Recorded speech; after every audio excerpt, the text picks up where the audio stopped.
A great pleasure to be with all of you here at the Georgia Orthopaedic Society. Chip gave me a wonderful introduction yesterday, and because of my Georgia connections between growing up in Macon and going to high school in Thomasville, I thought about it yesterday when I had a great golf outing playing with Danny and Frank Kelly and Charlie Hubbard. It reminded me of what my high school coach told me he most admired about me, that I started off slow and tapered off.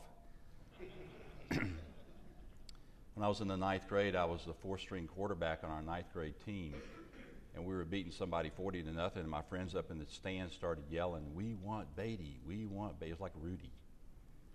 And so my coach looked down at me and he waved me over, and I put my helmet on, my pristine uniform, my Bulldog uniform, and I ran down there as fast as he could, and he put his arm around me and said, "Hey, Beaty, go up there and see what they want."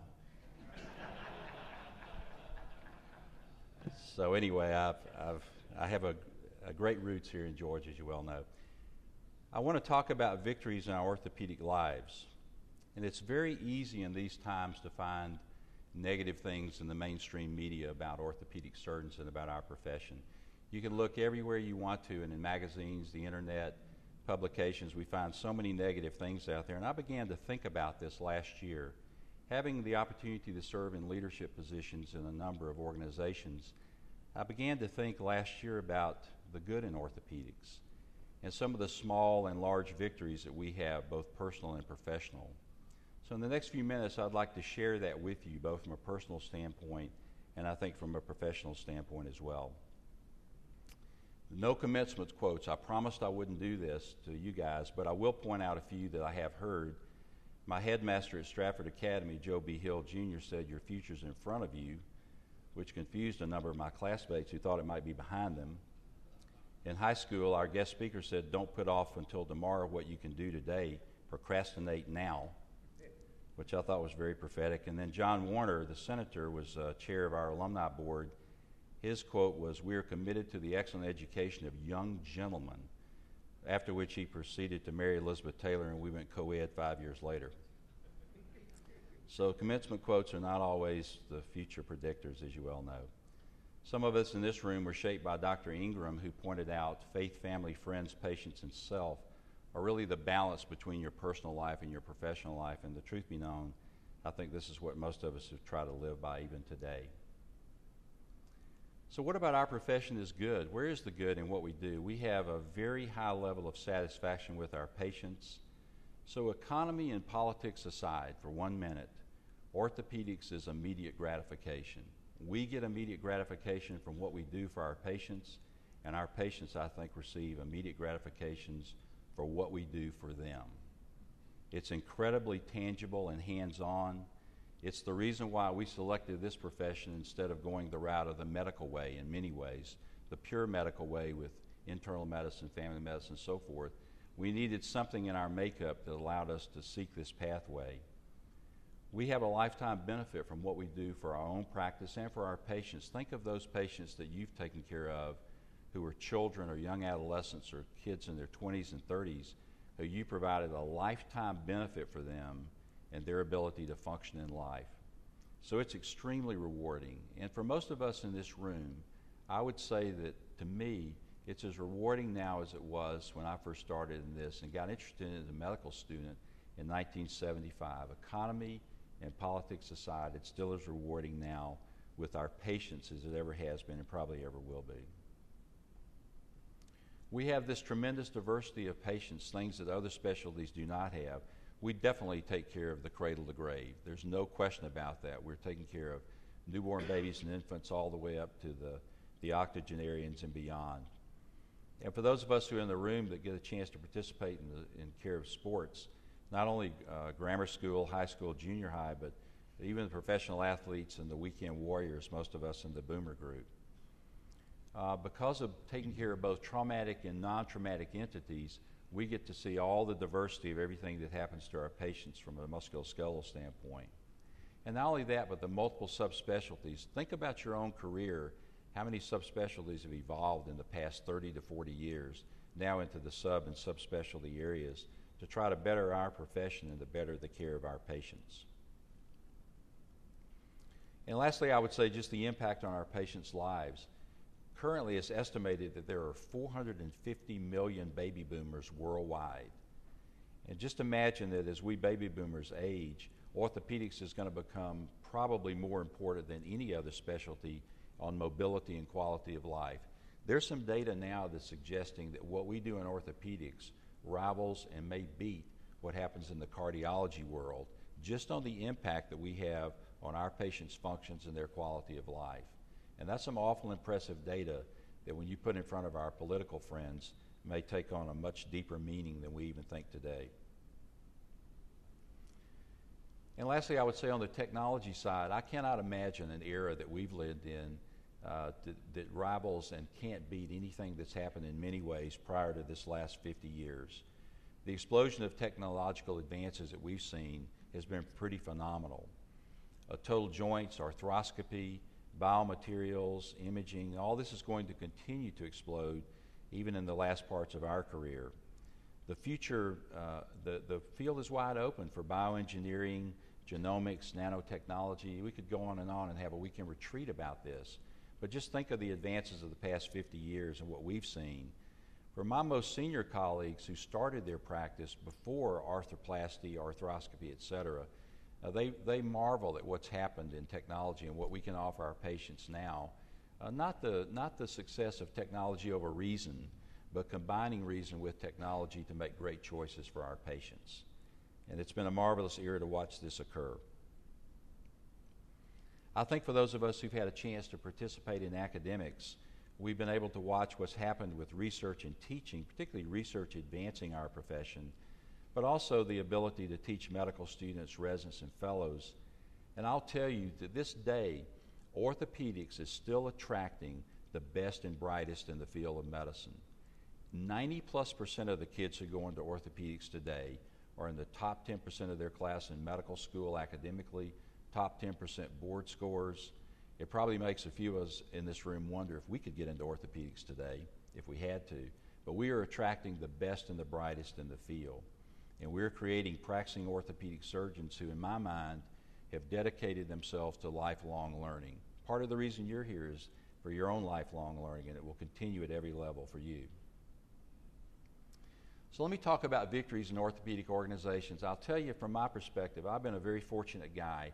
I had a chance to serve in leadership within the Academy, within the Board of Orthopedic Surgery. I was president of our state society in the early 90s when we decided to have a joint meeting with Georgia in the early 90s as well. And I want to talk for just a few minutes about my perspective on victories that are occurring within your organizations and just give you a different perspective from somebody who's been there and gone through it and then exited looking at it now. First is Orthopaedic Unity. The Academy has worked very, very hard to maintain a unity movement with all of the subspecialty societies, with all of the state societies, with the regional organizations, and with all the sister organizations within orthopedics. It's very clear to those of you in this room, 70% of you are members of a subspecialty or a specialty society, and the Academy's worked very, very hard to maintain this unity. And that will continue. It's extremely important for the family of orthopedics to stay together. The second thing is the Academy itself. I think all of you have had the opportunity to look at the Academy structure. I want to point out two things on here. One is that your Academy is supported by education and advocacy. Those are the two major functional activities of the Academy right now. But they are supported by research that goes on within the Academy and also the Communications Cabinet. Frank Kelly, who's here in the room, served as chair of the Communications Cabinet. And you know how important it is for the mothership, in my mind, to disseminate information to all of you. That being said, the Board of Counselors on your left and the Board of Specialty Societies on your left, and the Board of Counselors on your right are the prime source for a great number of issues and information that get to the leadership level of the Academy and become enacted. I've said this before, the Florida Society is probably responsible for the standards of professionalism now that allow us to keep in check our colleagues that are giving deposition information that may not quite be so correct. So the state societies provide a lot of the issues that move forward and come along ultimately to the level, at the national level, and get enacted. Continue education. Now, I'm not talking just about the academy alone. I'm really talking about everything that we do. It's interesting that if you could see from my viewpoint how we interact with other specialties in medicine, we are considered a role model for CME. Now, that just includes our annual meeting, the OLC, and every CME course that we have nationwide, whether it's the state society, regional, national, doesn't matter. Orthopedics actually is viewed by the other 26 specialties as having a cutting-edge role in leading how adult education is going to be encompassed within orthopedic surgeons. So the academy and the specialty societies in particular are working hard to customize education for the practicing orthopedic surgeon. Because all of you sitting in this room, it's wonderful to sit in the plenary session and listen to papers of all specialties, but there comes a point where you want to see the activity that's going on in your particular field. And I think both the academy, the specialty societies, state, everybody is working hard to make that happen in their own way. Now, advocacy, I think it's safe to say that it's a marathon. We know at the national level, I know from Tennessee, I know you know at the Georgia level, that it is a marathon.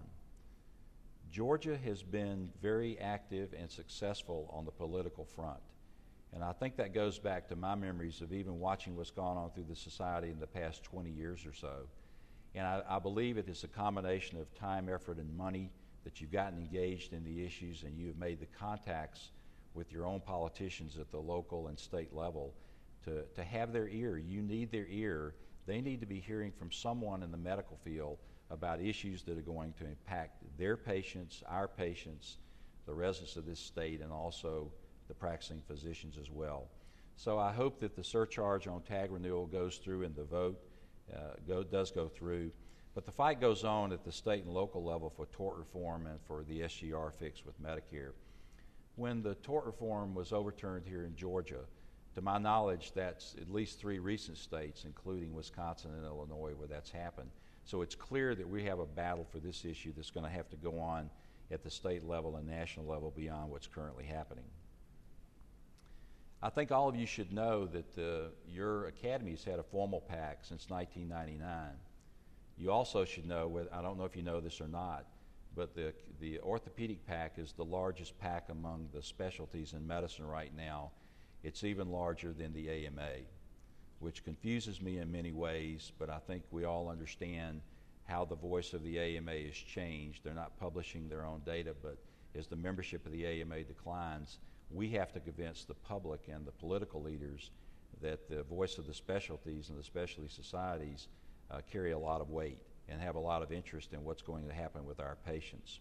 It's possible this year the PAC for the Academy may reach the $4 million mark, and that's in no undue effort from Stu Weinstein and others who've really had a phenomenal role in that, in addition to your efforts. You should also know that the Department of Defense has funded $100 million in research for orthopedics that would have never happened without the PAC and the efforts of the state societies and the national organizations. Now, I suppose if Georgia Orthopedics was meeting in later November 2010, we might have some other things to talk about, and I think all of us are anticipating some changes with the upcoming election that may make these issues change. And certainly in 2012, it's going to be very interesting to see what happens on the political front. I want to point out to you the communication effort that's coming to you. I think for the most part, the communications cabinet, again, I'll give Frank Kelly the credit for this, the Academy and other organizations, and I hope you are doing the same, are working very hard to streamline information that you provide to your members. We all get so much in the mail and so much across your desk. We have to streamline it to a point where when you see something, I'm going to read that. It's important for you to read the Georgia Orthopedic Society newsletter, but it's also important for you to see, I think, what's happening in other organizations at the national level. So dissemination to everyone from the Academy and other groups is extremely important.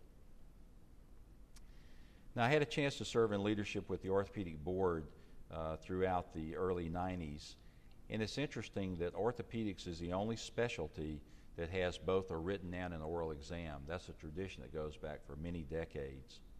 I must tell you, as a former leader of that organization, that my colleagues describe what's currently in place as the maintenance of certification.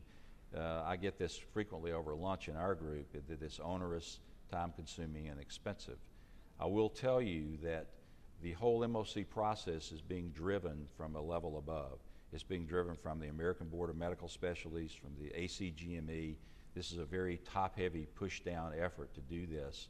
And so the board struggles with meeting these requirements and staying part of organized medicine and trying to do something that's not so onerous for the practicing orthopedic surgeon. The one good thing in all this is that we have never been able to get our arms around outcomes assessment in a real high-quality way. And the one thing that I predict will happen in the next 15 to 20 years is we in our specialty will get a better grip on how do we do outcomes assessment and not be so expensive, so time-consuming, and so onerous that it truly does improve the quality of care for our patients. Because in the long run, all of our continuing education, all of our updating our efforts in education and our own certification, that needs to somehow translate to better quality of care for our patients, not just doing the same thing for 3 and 4 decades, but actually improving as we go along. The OREF, Georgia again has been extremely active in contributing to the OREF. It's been in existence since the mid-1950s, but even since 1995 alone, there have been more than 3,500 grants offered, up to $100 million of research in our specialty. And you know, as other funding is drying up from every other source, that this will continue to be a very important part. And I give kudos to those of you who do contribute to the OREF and recommend you do so. It's even more interesting, I think, that we in our specialty, is a sign of professionalism and commitment. We still see physicians giving to the OREF even in difficult economic times. Even more interesting, with everything that's happened with the Department of Justice in the past 3 years, the OREF is considered in some ways a safe haven for industry to give dollars now to the OREF and have a group of non-biased physicians review grants and then send that money back out for research in our specialty. So it's a uniquely, almost paradoxical thing that the OREF has become the safe haven, I think, for industry, and you'll see the contributions go up from industry to the OREF over time. So my message to you is very simple. We have all enjoyed some personal victories in our own lives, and I hope all of you have as much as I have. But from an organizational standpoint, there are victories occurring right now for you. There are victories occurring through Georgia Orthopaedic Society at the state level, but there are even more victories occurring, I think, in the national organizations with education, advocacy, and research. So stay involved with your state society. Consider whether or not you want to get involved with the regional organizations, certainly the academy or subspecialty society. Be patient in what's happening with the Board of Orthopedic Surgery. Let them work through this process over the next years or so, and continue your contributions for research in orthopedics. I want to tell you how much a pleasure it's been being back with all of you. It's an honor and a privilege to come back to my home state and be involved with your meeting. It's been a wonderful experience for Terry and myself, and we'll cherish it for a long, long time to come. Thank you so much for letting me be with you.